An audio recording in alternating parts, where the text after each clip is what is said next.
அலாவுதீன் நாட்டை காப்பாற்ற போராடும் சாமானிய இளைஞனின் சுவாரஸ்ய கதை தினமும் இரவு 8 மணிக்கு. அமெரிக்காவின் கலிபோர்னியா மாகாணத்தில் உள்ள மின் உற்பத்தி நிலையத்தில் பயங்கர தீ விபத்து ஏற்பட்ட சம்பவம் பெரும் பரபரப்பை ஏற்படுத்தியுள்ளது.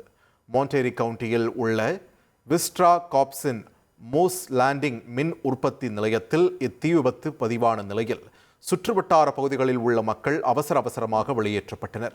இதுகுறித்து அதிகாரிகள் தீவிர விசாரணை மேற்கொண்டுள்ள நிலையில் தீ கொழுந்துவிட்டு எரியும் பரபரப்பான ட்ரோன் காட்சிகளை பார்க்கலாம்.